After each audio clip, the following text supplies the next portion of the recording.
Sa ating lahat mga kapatid.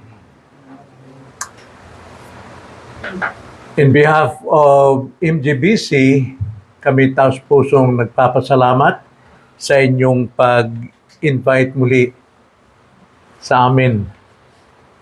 At kahit na medyo tumatanda na, ayaw kong sabihin matanda na, naroon pa rin ang inyong kagalakan na ako ay imbitahan o mapaanyayahan dito sa inyong pagsamba sa Diyos. Kanina lumapit sa akin si Sister Belen at napagkamalan ko ang kanyang pangalan sa ibang pangalan. Sister Belen ay hindi mo talaga siya makita na talagang tumitigil sa pagsamba. Naging kasama na naman ito since 1987. At marami ng mga pinagdaanan at marami na rin mga tumanda rito. Sister Auring, matanda na rin. Si Bida, tanda na rin. At itong nakaraang buwan, sa loob ng buwan, dahil binigyan ako ng bakasyon sa church, nakisalamuha ako sa iba't ibang mga iglesia. At kay Pastor Diego, nakita ko rin ang mga kasama ko since 1989. Tulad ni Sister Malu, siya ay 87 na. Nandun pa rin na talagang malakas pa. At marami pang mga matatanda. At isang iglesia rin ng aking napuntahan upang sila'y tulungan din sa pulpito ay si Pastor Martin. Si Jimmy Martin, siya po ay 74, hindi pala 75 years old. Bulag na siya, pero yung mata niyang kaliwa, may pag-asa pa dahil naghihintay siya ng mata doon sa India. At kaya yung salamin niya rito ay ganyang kakapal para maaninag lamang niya yung mga taong nasa kanyang kapaligiran. Mga anak niya hindi niya kilala. Pati sa amoy, mahina na rin pang-amoy niya. Kaya sa tuwing siya mga ngaral, talagang yung anak niya ang nagbabasa ng scripture na gusto niyang i-quote. At makita ko rin ang mga miyembro ron, mga 87, 85, 84, matatanda na talaga. At alam natin, pagka matatanda na, ang alam natin diyan, may hihina na. Di ba? May hihina na. Kaya titignan natin, medyo paupos na ang pabilo ng buhay. Malapit nang umaandap-andap na. Pero alam nyo ba, maging sa mga kabataan nakakaranas din ng kahinaan. Bakit dumadanas ng kahinaan ang lahat ng tao? Hindi lamang sa mga matatanda. Bakit pinahintulutan ng Panginoon na manghina ang isang tao? Maging ang Kristiyano. Meron akong kwento sa inyo. Mayroong isang tao na nagpipingga. Alam mo nagpipingga? May binubuhat siya na nag-iigib ng tubig. Kung nagpipingga, kung tawagin. At siya ay nagpingga mahabang panahon ng ginagawa nito. Pero ang gamit niyang banga, yung kanan, basag. Yung kaliwa, kumpleto. Kaya sa tuwing siya magpipinggan ng tubig, papunta roon sa kanilang bahay, yung iba, yung kabila, yung kanan, kalahati lang ang nadadala. Dahil natatapon. Yung isa naman, kumpleto. Kaya yung banga, minsan, nagsalita. Ano sabi ng banga? Sir, hindi ako karapat-dapat na sa paglilingkod sa iyo. Dahil hindi ko nagagawang kumpleto ang gusto ninyo na makarating sa bahay. Alam nyo, napangiti lang yung amo niya. At ang sabi niya, kung ating babalikan yung pinanggalingan natin sa pinagkukunan ng tubig sa bandang lugar mo, makikita mo na sa tabing yon hanggang sa bahay, namumulaklak ang maraming bulaklak. Dahil sa kahinaan mo, sila'y nadidiligan at nagkakaroon ng buhay. Dito natin makikita mga kapatid na ang Diyos sa kanyang mga tao, sa kanyang mga anak, kapag tayo ay dumaraan ng kahinaan, hindi niya tayo hinihiya o hindi niya tayo sinisira, kundi ginagamit niya ito para sa kanyang kaluwalhatian at para sa ating pakinabang. Kaya ang tanong, bakit ipinapahintulot ng Diyos na tayo dumanas ng kahinaan? Yun po yung ating tanong ngayong umaga. Kaya sasagutin ito ng salita ng Diyos at ibibigay sa atin ang mga dahilan ng kahinaan. Alam ko sa atin ngayon may kahinaan tayo. At kapag tayo nasa kahinaan, parang nawawalan tayo ng pag-asa. Humihina ang ating loob. May mga problema tayong hindi natin ma-resolve. Kaya nangihina tayo. Tayo ay nagiging walang pag-asa, hindi kumikilos. Pero tanda natin, ang kahinaan natin ay mayroong layunin.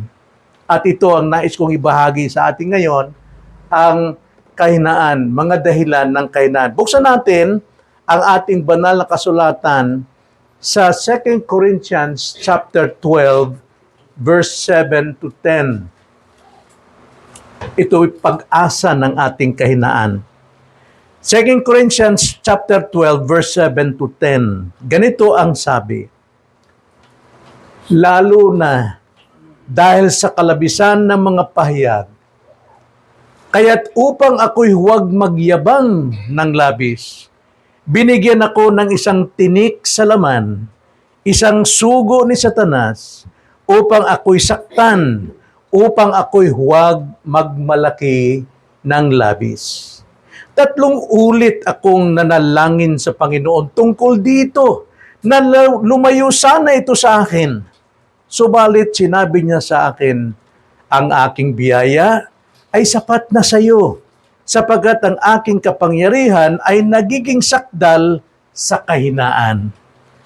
Ako'y lalong magmamalaki na may galak sa aking kahinaan upang ang kapangyarihan ni Kristo ay manatili sa akin.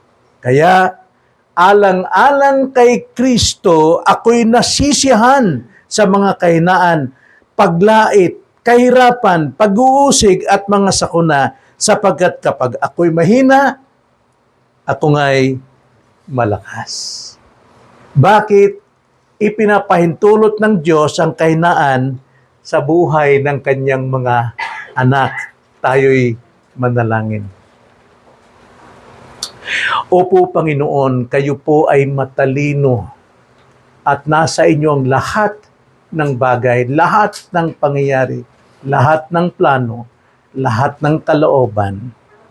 At nais namin itong maunawaan sa pamamagitan ng pagpahayag ninyo ng inyong kalooban sa mga salita ninyong ipinapangaral ng inyong mga lingkod.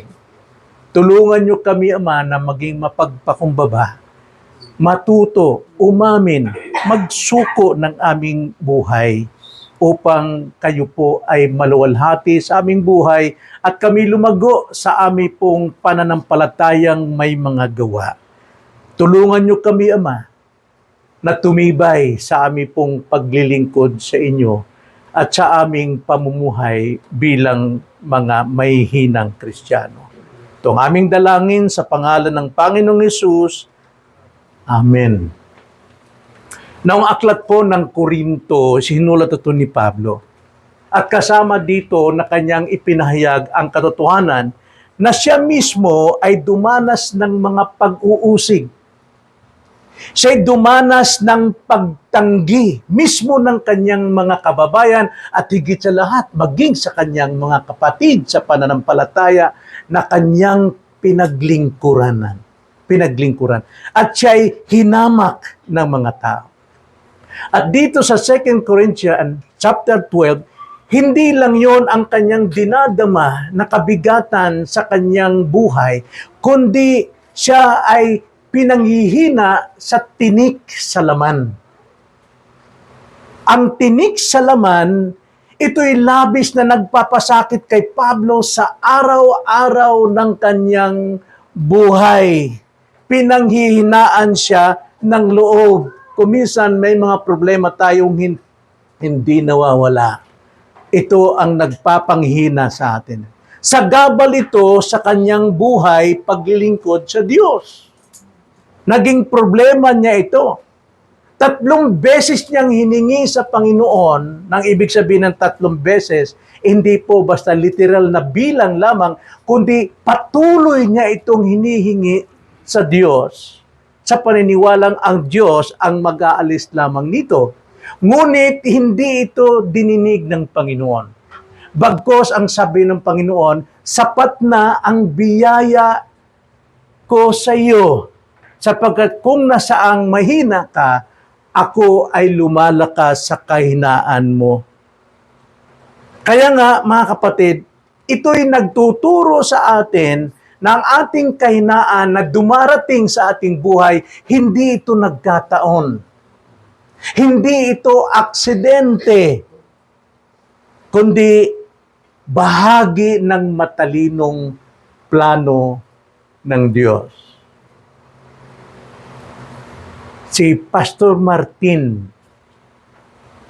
naunawaan niya ito. Sa aking buhay din, sa mga aral na naranasan ko, naunawaan ko, hindi pa tapos ang Diyos sa atin.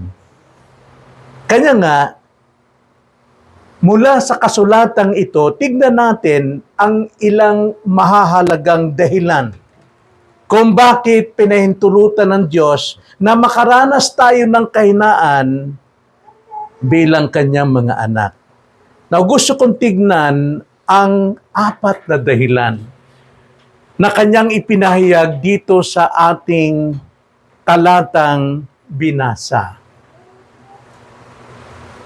At una, ipinahintulot ng Diyos ang kahinaan upang turuan tayong magpakumbaba. Tinuturuan niya tayong magpakumbaba. Sapagkat likas sa atin ang mayabang. At ang kayabangan natin, ating kinakamauhan ng Diyos. Dahil tayo'y makasalanan. Kahit na tayo Kristiyano na, mayroon pa tayong pakikipagdigma sa sarili nating kayabangan. Kaya nga tayo po ay dumaranas ng kahinaan upang turuan tayong magpakumbaba. Tignan niyo ang sabi ng ating talata.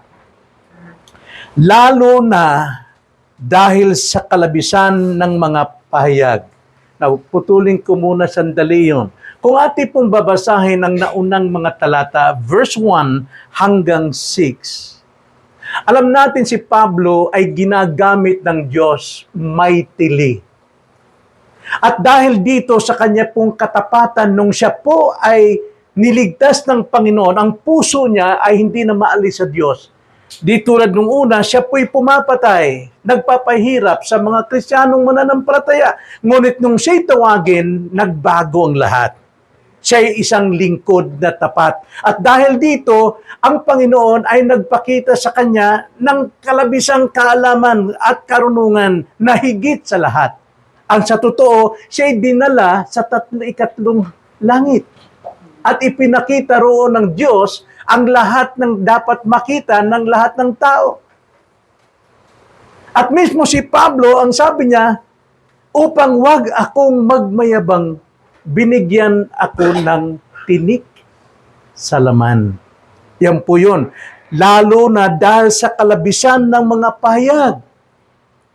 Tuloy natin. Kaya't upang ako'y wag magyabang ng labis, binigyan ako ng isang tinik sa laman, isang sugo ni Satanas, upang ako'y saktan, upang ako'y wag magmalaki ng labis. Nambiro ang aral sa amin ito bilang pastor. Ang pastor po ay lagi pong reforming, laging nagbabago, laging tumatanggap ng kaalaman mula sa Diyos sa iba't ibang mga sources, sa libro, sa mga preachings ng iba. Kaya dumadami po ang aming kaalaman sapagkat yun ang aming buhay. At ito po'y magiging isang dahilan para magyabang at magmalaki ang isang pastor. At si Pablo, isa siya ron. At ipinapakita sa atin na leksyon, lalo na sa mga pastor, kaya mayroon pong tinik sa laman na hindi nagkataon, kundi kalooban ng Diyos. Tingnan niyo ang sabi sa isang parirala, upang ako'y huwag. Alam ni Pablo ito. Binigyan si Pablo ng tinik sa laman. At ang tinik sa laman na ito, pinagtatalunan ito ng maraming scholars.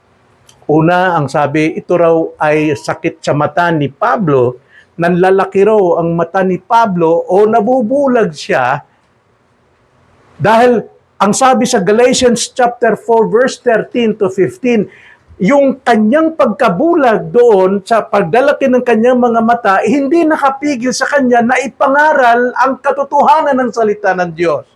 At dahil dito, ang mga taga-Galasya, halos dukitin nila ang kanilang mga mata upang isalin kay Pablo sapagkat si Pablo ay hindi mapigilan sa kanyang pangangaral. Yun ang unang interpretasyon. Pero dito sa ating talata, napakalinaw po rito na ang sabi, ito'y sugo ni Satanas. Sugo ni Satanas upang ako'y saktan, upang ako'y huwag magmalabis ng labis. Isang tao ito. Pag sinabing sugo, tao ito. Na alam natin, maraming galit kay Pablo, mismong kababayan niya tinanggihan siya, at mismong mga kapatiran sa pananampalataya, kinalaban siya, pinag-uusig siya. Pero mayroon talagang sugo ni Satanas na nagpapahirap sa kanya. Na paulit-ulit niyang ipinapanalangin sa Diyos na alisin ito sa kanya sapagkat sagabal sa kanyang ministeryo, sagabal sa kanyang pamumuhay.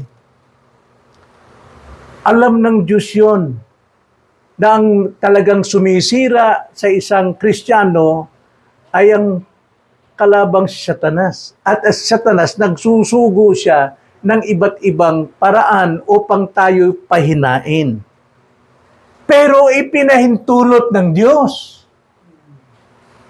Sapagkat yung paninira ni Satanas ay ginamit ng Diyos para pagpapatibay sa kanyang mga tao. Upang wag lumabis sa kanyang sarili. Sapagkat kung mababasa natin sa verse 2 hanggang 6, natanggap ni Pablo ang kaibang karunungan, higit sa lahat. At higit sa lahat, nakarating pa siya ng ikatlong langit. Alam mo naman natin, mayroong tatlong langit, right? The first heaven, ito yung lugar ng mga ibon, mga kahanginan. Pangalawa, the second heaven, ito yung mga between, lahat po ng mga celestial beings. Ang third heaven, ito yung tahanan ng Diyos. Right? Kaya dapat nating unawain yan. Pagmamataas po, pagyayabang, ay nakakasira sa layunin ng Diyos. Kanila lang binasa ni Pastor Mark si Job. Grabing pagdurusa ni Job. Lahat ng kanyang mga kaibigan, tinatalikuran siya.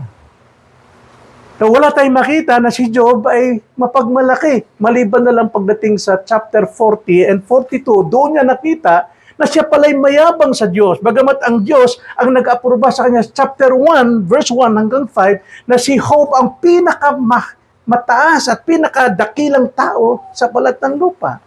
Maliban kay Jesus Christ, sapagkat siya'y lumalarawin din kay Jesus Christ. Pero gayon pa man, pinahintulot pa rin na mangyari sa buhay ni Job. Bilang application, kapag tayo dumaranas ng paghihirap, huwag natin sabing tinalikuran tayo ng Diyos. Kundi dapat nating tandaan, lalong mas malapit ang Diyos sa atin. Dahil mayroon siyang layunin. At ang layunin niya sa buhay ng tao, ng kanyang mga anak, ay hindi umihiwalay sa kanya. Ito yung humuhubog sa kanya. Kaya mas nais ni Pablo sa Diyos magmalaki sa kanyang kahinaan. Hindi para umasa sa kanyang sarili. Alam naman natin, ang puso ng tao ay madaling umasa sa sariling lakas, sariling paraan. Ang sabi nga sa James chapter 4 verse 6, ngunit siya'y nagbibigay ng higit pang biyaya, kaya't sinasabi, ang Diyos ay sumasalungat sa mga mapagmataas, subalit nagbibigay ng biyaya sa mga mapagpakumbaba. Now, i-apply natin ito, mga kapatid, sa ating normal na buhay. Sa trabaho, sa opisina, sa iyong bahay, sa kapitbahay, natataas ba ang Diyos? Dahil tayo ay pinagmamalaki pa natin ang ating kahinaan. God gives grace to the humble. Yan ang ating tandaan. At ang sabi pa ni Pedro sa 1 Peter chapter 5 verse 5 to 6, gayon din naman, kayong mga kabataan, ito po yung problema sa ating panahon ngayon. Dahil masyadong liberated ang ating mundo, maliban na lang sa kabataang nare-restrain ng salita ng Diyos, nahuhubog dahil sila'y hinuhubog ng mga leader ng iglesia. Kaya nga mga kabataan, pasakop kayo sa matatanda. Marami ng mga kabataang hindi nagpapasakop sa matanda. Tanda na eh. Ako naranasan ko na yan. Pero mas marami ang nagbibigay galang sa mga kabataan.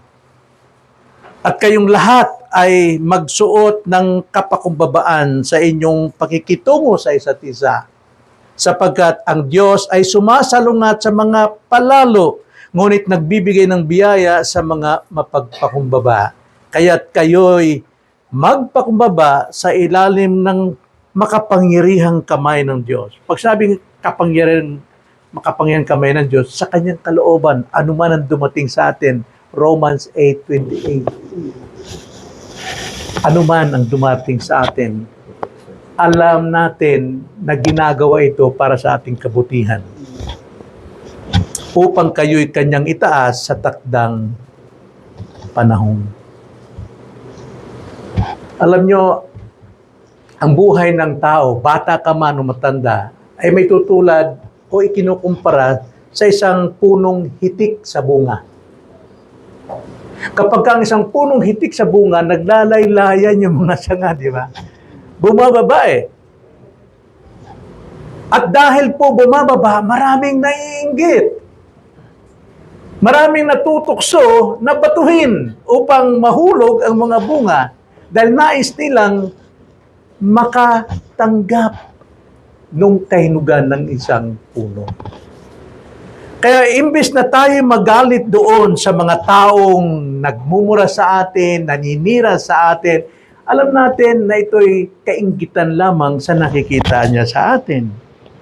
Pero ang mas masakit, kung sa kayabangan tayo maraming bumabato sa atin, eh dapat lang na tayo'y masaktan doon. At kadalasan, yun ang totoong nasasaktan. Dahil sila hindi nila matanggap sa kanilang kayabangan. Pero dito makikita natin ang layunin kung bakit ipinapahintulot ng Diyos ng kanyang mga tayo dumanas ng kahinaan upang turuan tayong magpakumbaba. Yun ang nagbibigay ng luwalhati sa kanya. Ikalawa, mga kapatid, ipinapahintulot ng Diyos ang kahinaan upang ilapit tayo sa Diyos. Mas lalo tayong ilapit sa Diyos. Ang sabi sa verse 8, 3 ulit akong nanalangin sa Panginoon tungkol dito na lumayo sana ito sa akin. Itong gusto ng mga tao na alisin na lahat ng problema. Hindi po dapat natin ipag-pray na alisin ang problema, kundi ating panalangin na magtagumpay tayo sa problema. Kasi ang problema hindi na maalis yan hanggat andito po tayo sa lupa. Pero ang sabi rito, 3 ulit akong nanalangin sa Panginoon. Ibig sabihin ni Pablo, hindi lang literal na 3, kundi tuloy-tuloy. Pag sinabing tuloy-tuloy, nandiyan ka palagi sa presensya ng Panginoon sa panalangin. Mas nalalapit tayo sa Diyos kapag tayo'y laging nananalangin. Yun ang prayer ni Pastor Mark kanina, napaganda po. Na dapat huwag tayong panghinaan sa panalangin sapagat sa ating pananalangin, alam nating tayo na sa presensya ng Diyos. At ito ang nakikita natin. Kaya tayo dumaranas ng kahinaan upang ilapit lagi tayo sa Diyos. Mas malapit. Kasi kung nandun tayo sa kasanaan, nandun tayo lagi sa bakasyon, nandun tayo lagi sa eskarsyon, nandun tayo lagi sa pamamasyal, nandun tayo pamimili, grocery, malayo tayo sa ating dating ginagawa. Kaya ang sabi sa prayer na ito, kanina, huwag sanang manalangin lamang tayo kapag matindit, mahirap na ang problema sa buhay.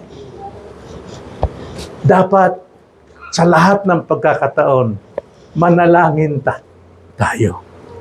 Alam natin kung paano siya tanggihan ng kapwa si Pablo. Alam niya kung paano siya para siyang may sakit na ketong sa time na yon. Maraming gustong pumatay sa kanya. Sa katotohanan, mga kapatid, maraming Kristiyano sa Corinthians ang walang pag-ibig. Kaya nga sila ay nagkakasiraan sa isa't isa. Kaya si Pablo, matindi niyang pangangaral, matapang niyang ipinangaral ang kahulugan ng pag-ibig. Chapter 13. The whole chapter 13. Sapagkat yun ang kulang sa kanila. May divisions dahil po sa kapalaluan ng kanilang mga spiritual gifts.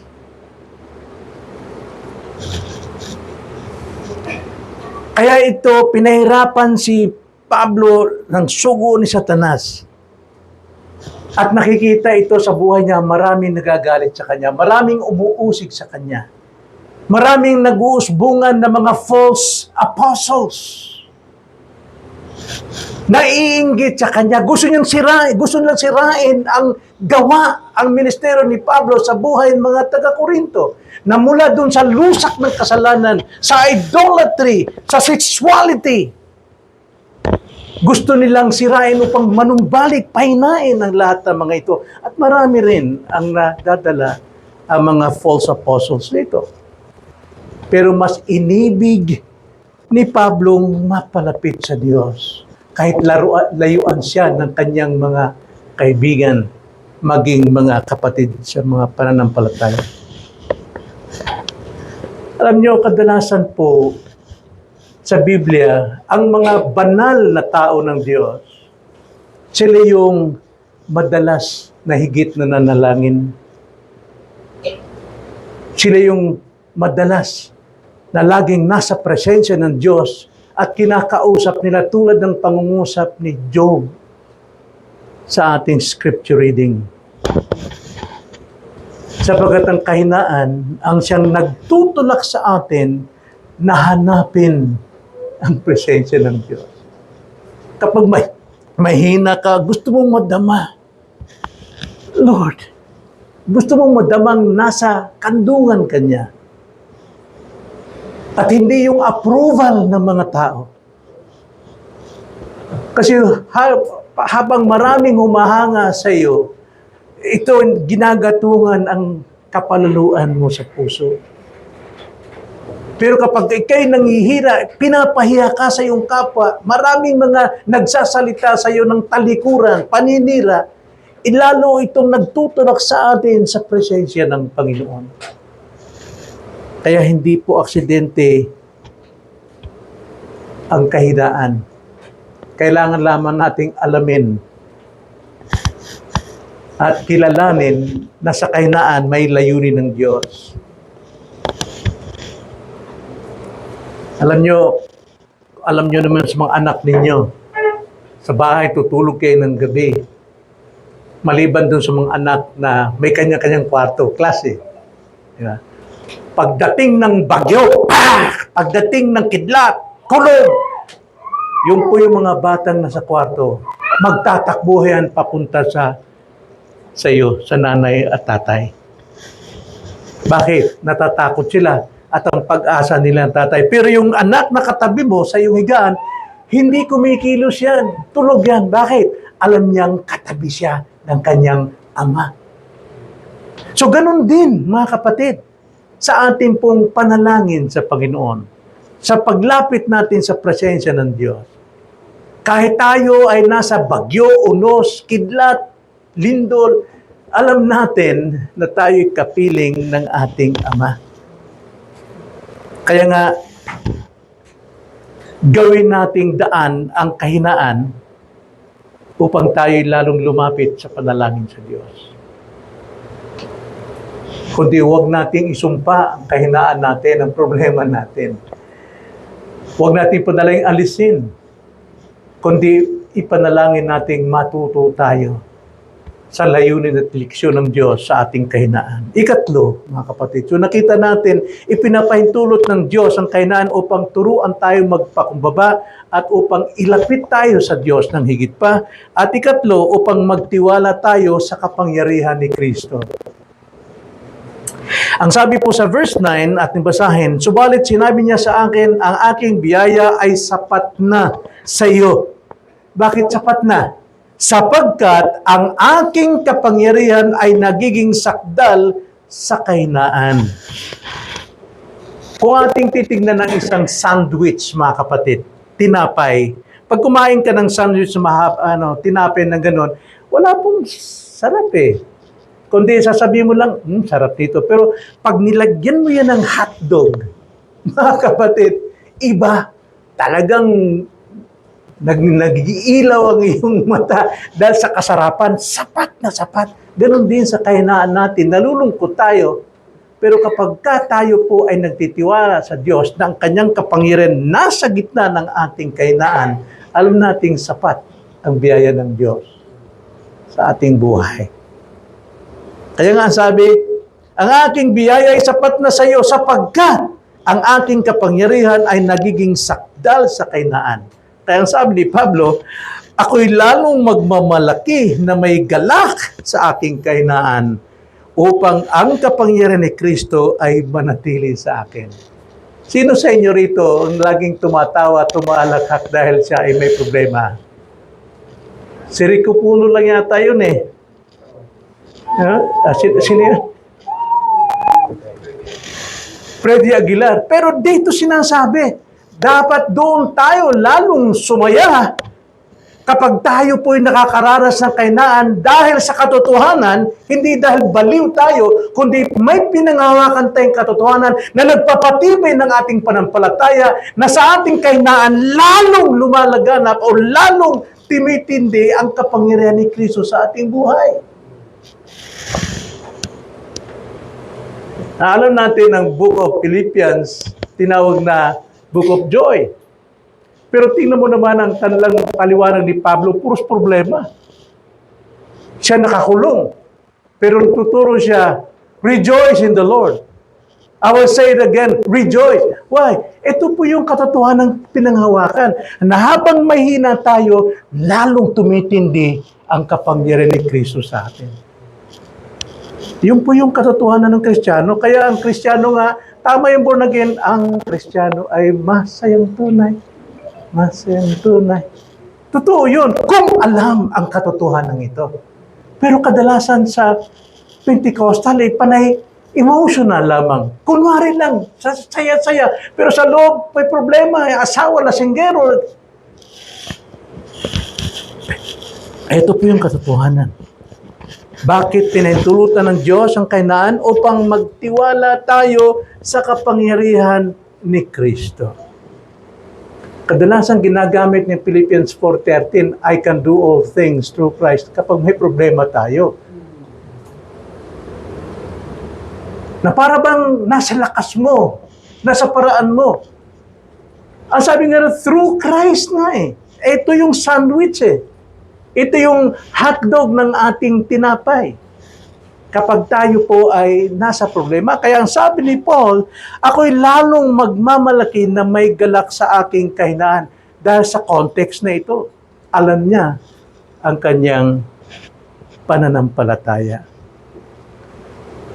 Alam niyo, ayon sa theological concept or doctrine or context, pinipili ng Diyos ang may hina upang i-rebuke ang mga malalakas upang walang magmalaki sa Diyos. Dahil ang pagmamalaki, kaaway ng Diyos yan. Dahil sa history, alam natin si Satan ang pinaka mayabang sa lahat. Nais niyang umupo sa itaas pa ng trono ng Diyos. Kaya nga, ibinagsak si Satanas at nabagsak ang mga tao because of pride. Kaya ang Diyos hindi natutuwa sa kataasan. Mas pinipili niyang mahina sapagkat sa kahinaan ng kanyang mga tao, doon lumalabas ang kalakasan. 1 Corinthians chapter 1, verse 27 to 29. Kundi pinili ng Diyos ang mga bagay na kahangalan sa sanlibutan upang kanyang hiyain ang matatalino. Pinili ng Diyos ang mga bagay na mahihina sa sanlibutan upang kanyang hiyain ang malalakas. Pinili ng Diyos ang mga bagay na mababa at hinahamak sa sanlibutan, maging ang mga bagay na walang halaga upang pawalang saysay ang mga bagay na mahalaga. Ito yung kaaway ng Diyos talaga. Upang walang sino man ang magmalaki sa harapan ng Diyos. Pride po ay talagang mortal na kaaway sa harapan ng Diyos. Sapagkat pagka pride po umiiral, ako yun. Ako yan. Dahil sa akin, kung wala ako, walang mangyayari dyan. Kaya nga, ang sabi nga po ng Diyos doon sa Zechariah chapter 4, verse 6, inaawit natin, not by might, nor by power, but by the Spirit of the Lord. But by the power of the Lord. Yun ang nais ng Panginoon na tayo po'y magtiwala lagi sa Kanya. So huwag natin ikahiya ang mga kahinaang nangyayari sa atin. Huwag natin ikahiya na bawat isa sa atin may limitasyon sa buhay, sa kakayanan. Magtiwala sa Diyos at magtiwala sa Kanyang kapangyarihan. Kilalanin natin siya sa kabila ng ating kahinaan. Then, pang-apat at panghuli, ipinahintulot ng Diyos ang kahinaan upang turuan tayong umasa sa biyaya. Lagi natin binabanggit sa biyaya lamang tayo nabubuhay. Pero yung biyayang ito, pinaliwanag sa atin sa unang punto, ikalawang punto, ikatlong puntos, na pinapahintulutan tayo sa kahinaan upang tayo'y turuang magpakumbaba, upang tayo lalong ilapit sa Diyos, biyaya ng Diyos yan, at upang tayo'y magtiwala sa kapangyarihan ni Kristo. That's grace. Kaya turuan tayong umasa lamang sa biyaya. Verse 9 and 10, basahin natin. Subalit sinabi niya sa akin, ang aking biyaya ay sapat na sa iyo, sapagkat ang aking kapangyarihan ay nagiging sakdal sa kahinaan. Ako'y lalong magmamalaki na may galak sa aking kahinaan upang ang kapangyarihan ni Kristo ay manatili sa akin. Kaya nga sa grammar dito, yung salitang sapat ay nangangahulugang sapat sa lahat ng pagkakataon at pangangailangan. Ano man ang ating pangangailangan. At dahil dyan, maaari nating i-recite yung Philippians 4:13, I can do all things through Christ who strengthens me. Yung po yun. Yung po yung tama ron. Hindi yung may harapin kang demonyo, I can do all things. O mayroon kang bubuhatin, I can do all things. No, hindi po yun ang tamang context. Kundi ang tamang context sa lahat ng bahagi ng buhay mo ay tinuturuan kang magpakumbaba, magpalapit sa Diyos at magpaturo sa kapangyarihan ni Kristo. Kaya nga, kaya natin ang lahat. Hindi man na inaalis ng Diyos ang tinik ni Pablo at naniniwala ko hanggang kamatayan ni Paul, kaya yun ang sanhi ng kanyang kamatayan, ay taglay niya ang tinik na ito. Ngunit sa tinik na yan, binigyan siya ng Diyos ng sapat na biyaya. At yun ang pinagkakatiwalaan ni Pablo. Yun ang kanyang kalakasan every day. At kung para sa akin, para tumibay yung pagtitiwala ko sa biyaya, i-recite ko yung Romans 8:28. Bagamat ang context dyan ay yung covenant of redemption ng Panginoon na sa lahat ng buhay, sa lahat ng pangyayari, kasama ang Diyos na gumagawa para sa ikaliligtas ng kanyang mga hinirang. Hindi mawawala ang hinirang niya, hindi mapapahama. But still, the principle ay maaari natin gamitin sa ating pagtitiwala sa Diyos na sa lahat ng bagay, kasama siyang gumagawa para sa ating kabubuti. Kaya dapat bawat umaga, pag-pray natin na Lord, tulungan mo akong mamuhay sa pananampalataya. Gaya ng sinabi mo sa Romans 1:17, the just shall live by faith. Bakit po? Sapagkat pagbaba natin sa hagdanan ng ating bahay, alam nating providensya ng Diyos yan, itinakda niya. Ano man, mabigat man, magaang man, pangit man, but all things work together. God works together for good sa ating buhay. Kaya dapat mamuhay tayo sa pananampalataya. So nakita natin, ang biyaya ng Diyos, hindi lamang sa nagliligtas sa atin, ito rin ang nagpapatibay at nagpapanatili ng ating pananampalataya sa Diyos araw-araw. The just shall live by faith. Ang isang taong matuwid o pinagpaging matuwid ng Diyos ay nabubuhay sa pananampalataya. At ang pananampalataya natin ay hindi huggang, kundi pananampalataya natin batay sa katotohanan ng ating napakinggan at ating pinaniniwalaan. That God is in control. Tulad ng aking laptop, kung meron sana magbigay sa akin laptop ngayon. May problema na ako sa laptop ko eh. Alam mo yung laptop ko, hindi siya magbubukas, hindi mag-on, o hindi siya magamit kung hindi nakasaksak sa kuryente. Kaya every time na ginagamit ko, kakainis talaga, saksak na naman. Antayin ko pa. Pagka nag 2%, tsaka kung yung bubuksan, bukas na. Alam nyo, ito'y may lalarawan sa ating pagiging dependent sa Diyos. Sana huwag tayong umandar, umilaw sa ating sarili na hindi tayo dependent doon sa biyaya ng Diyos. Dapat sa lahat ng sandali ng buhay natin, dependent tayo sa biyaya ng Panginoon.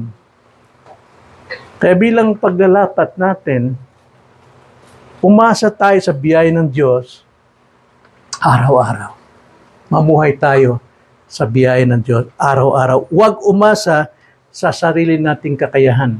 Alam natin, ang sabi nga sa Romans 8:15 or 16, the Spirit of God bears witness with our spirit. Ibig sabihin, ang Espiritu ng Diyos, dahil nakatira sa atin, lagi siyang nagpapatutuo sa ating sarili, sa ating Espiritu. Kaya nga, kung namumuhay tayo palagi sa Diyos by faith sa lahat ng sandali, pakinggan natin ang tinig ng Espiritu sa puso natin. Alam nyo, hindi nagkukulang ang Diyos. Sa tuwing tayo magdidesisyon ngayong umaga, o mamaya, o sa ano mang bibilin, o ano mang, tiyak nagpapatutuo ang Espiritu ng Diyos sa atin kung ano yung tama. At nagpapatutuo rin siya kung ano yung hindi tama sa atin. Pero kadalasan, yung ating remaining sin ang sumusunod doon sa hindi tama. Kaya tayo naliligaw. I-practice natin lagi to live by faith. Pero ang kagandahan dito mga kapatid, ang biyaya ng Diyos, hindi kanya pinababayan. Bumagsak ka ng 7 beses. 7 beses ka rin ibabangon ng Panginoon. Yun po yung biyaya na nasa atin. Kaya nga para tayo makapamuhay sa biyaya ng Diyos, makinig tayo palagi sa dikta ng Espiritu sa atin. Walk by the Spirit. Lagi tayong lumakad. Kaya sa ating pong pag-aaral ngayon, pinahintulutan ng Diyos ang kahinaan upang turuan tayong magpakumbaba, upang ilapit tayo sa Kanya, upang ipakita ang kapangyarihan ni Kristo sa ating kahinaan, upang turuan tayong umasa sa biyaya, at upang ihanda tayo sa kalulatian. Kaya ang kahinaan ay hindi patunay ng pag-abandona ng Diyos sa atin na kadalasan nating ibinibintang sa Kanya kapag tayo nasa mabigat na problema. Kundi madalas na ito'y katibayan ng Kanyang pagmamahal at paghuhubog sa atin sa problema. Kaya hamon ko sa atin lahat, mga kapatid, una, sa mga wala pang tamang pagtanggap kay Kristo. Wala pang tamang relasyon kay Kristo. Ang pinakamalaking kahinaan ng tao ay ang kanyang pagkaalipin sa kasalanan. Hanggat nandiyan ka, alipin ka talaga ng kasalanan. Ang kasalanan laging masusunod sa buhay mo. Hindi mo kayang iligtas ang iyong sarili. Si Kristo lamang ang sapat at nag-iisang tagapagligtas ng buhay mo at kaluluwa. Kaya lumapit ka sa Kanya na ikaw na naguguluhan at nabibigatan sa iyong buhay ngayon. Siya lamang ang makapagbibigay sa iyo ng totoong kaginhawaan. At para naman sa atin, mga mananampalataya, miyembro ng iglesia, huwag sayangin ang mga panahon ng kahinaan. Gamitin natin ito pang maluwalhati ang Diyos. Hanapin natin ang layunin ng Diyos sa bawat pagbagsak natin sa ating kahinaan. Bumabagsak tayo, right? Walang matuwid na hindi bumabagsak. Sabi nga sa Proverbs 24 verse 16, makapitong beses bumabagsak ang isang taong matuwid. Matuwid na yun, ha? Pero ibabangon siya ng Panginoon. Ngunit ang isang makasalanan, pag bumagsak, tuloy-tuloy siya sa kanyang kapahamakan. Kaya magpatuloy sa pananampalataya sapagat ang Diyos ay gumagawa ng mabuti kahit sa gitna ng ating kahinaan, kahit sa tinik sa laman. Sabi nga niya, ang aking biyaya ay sapat na sa iyo sapagat ang aking kapangyarihan ay nagiging sakdal sa iyong kahinaan. So, panghuling hamon sa atin lahat. Ang kahinaan ng mananampalataya ay hindi hadlang sa gawain ng Diyos, kundi ito'y nagkukultivate sa atin upang mapaigi pa natin ang ating paglilingkod. Ako'y natutuwa, nagagalak sa biyaya ng Diyos sa buhay ng inyong pastor, Pastor Tony, Pastor Mark, Pastor Tony. Mahina na, kanyang mata. Bulag na yung kabila. Pero sabi ko sa kanya, mag-memorize ka ng verses. Huwag mong hayaang mawala ang gift mo sa iglesia sapagat ang gift mo, ang siyang nagpasimula ng iglesyang ito, kailangan ang gift mo. Bagamat mayroon ka ng katuwang na mas higit kaysa iyo. Pero yung gift mo, nananatili pa rin yan. Alam niyo, kung tutusin, ang gift ng isang pastor, ayon doon sa Philippians chapter 4. Chapter 4 ba yun? Na ang Diyos, si Kristo, makit sa langit, nagbigay siya ng fivefold ministry. Ephesians? Oo. Siya ay nagbigay ng propeta. Siya ang nagbigay ng ebanghilista. Siya ang nagbigay ng apostol. Siya ang nagbigay ng pastor at mga guro. Alam niyo yung fivefold ministry nito na kay Kristo lamang. Si Kristo ang siyang prophet siya, nagpapahayag ng salita ng Diyos purely and holy. At siya rin ang evangelist na tumatawag sa lahat ng mga makasalanan na sumampalataya kay Kristo. At siya rin ang apostol para tipunin ang isang iglesia. At siya rin ang pastor na nangangalaga sa bawat kawan. At siya rin ang guro na siya nagpapalago ng kaalaman. At ang limang ito ay maaaring gamitin ng isang pastor. Ang pastor, ang propeta, kung saan-saan siya nangangaral. At siya'y ebanghilista upang matipon ang lahat ng mga nagsisisi. At siya'y isang apostol para maitayo ang isang iglesia. At pastor para patibayin ang mga miyembro. At guro para bigyan ng kaalaman. Hindi may tatayo ang iglesia kung wala po yung gift ni Christ.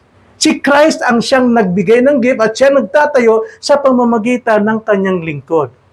At dahil dyan, sa isang guro, nakapagtuturo siya ng mga katulad din niya, ng mga ngaral, na pwedeng gawin din ang fivefold ministry nito.